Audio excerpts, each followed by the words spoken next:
welcome back. If you're just tuning in, this is Real Estate Chalk Talk. We're broadcasting from the Rack Shack Barbecue Studio. I'm Keith Ittner Sr. here in the studio with Keith Ittner Jr., and you can reach us at 612-627-8000 or go to realestateChalkTalk.com. Kelvin Kaemingk is here with us.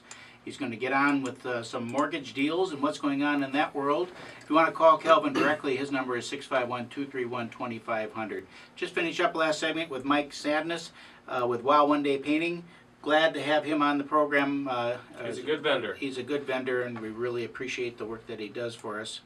Next hour, we're going to have Katie from Crescent Cove is going to be in. We're going to be talking about something a little bit more serious, but it's a really great topic, a nonprofit that we want to share with you. And let me see, where are we going to go to here? Got some questions? Well, we got some questions that we didn't get to in the first segment because we were out of time. I get it. So now we're going to hit those questions right now. So wanted to ask both of you, first off, just reflections of the 2015 real estate market. So go from January. I'm sure you'll ask me the same question back. But tell me first, real estate market-wise, 2015, go. Real estate market in 2015 was very, very strong in our metro area. We probably saw 5-ish, 6% appreciation over that period of time.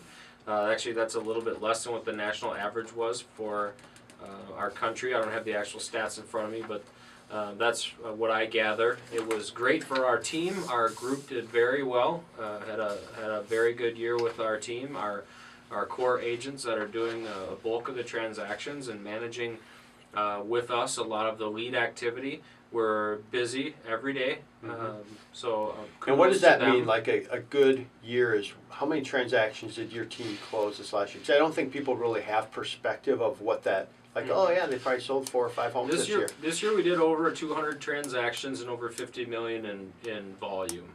So on an average, you might see a real estate agent doing 1 to 3 deals a year, where our team is pulling up quite a few transactions.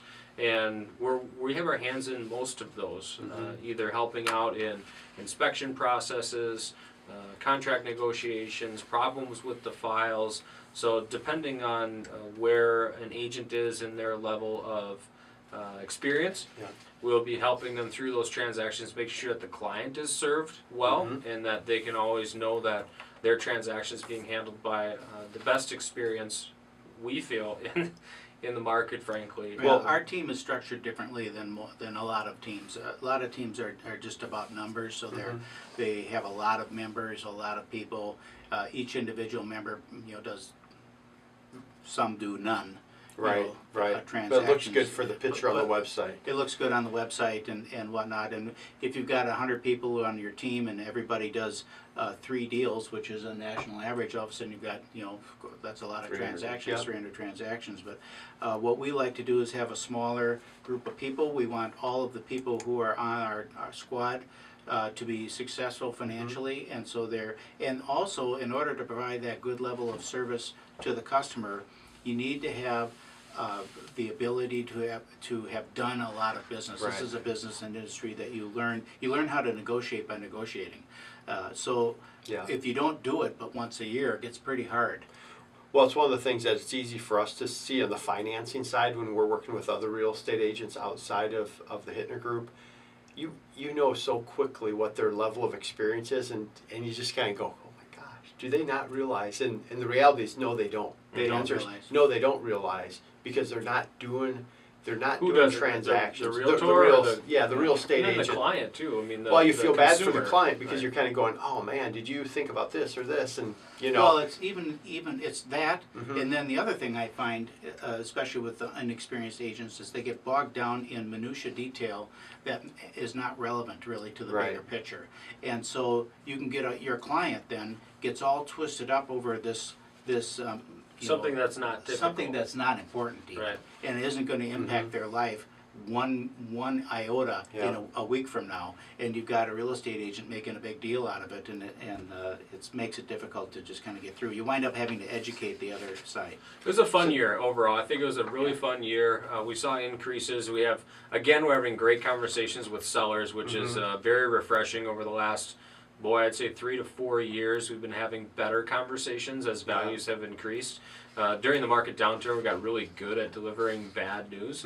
So it makes it a lot easier to walk into a seller's home now and discuss the market. And that's much more of a fun conversation to have than what we've had over the past few years. And same with buyers. Even though they're in a challenging market, buyers are, in that inventory is lower significantly than what we saw when the market was turned down. Values are increasing, which hurts overall affordability of properties right now. Housing is still very affordable, even with the increase, because of not because of you, but because of the interest rates. It's because of me. It's all because of you, Kelvin. Our interest rates remain low, so that's phenomenal, and it keeps our affordability numbers at a very affordable range, where people are making twice as much money to afford the median sales price house in the metro area. Phenomenal. You know, that's a very good environment for buyers to be in, even with the increase in values, even with the lack of inventory. It makes it challenging. You have to be a little creative sometimes, knock on some doors for some people, or mail out some letters to connect with some homeowners that might be willing to sell for your client. But it's still a fun environment to be doing real estate transactions and helping people through those big real estate transactions. Senior, what's your thought?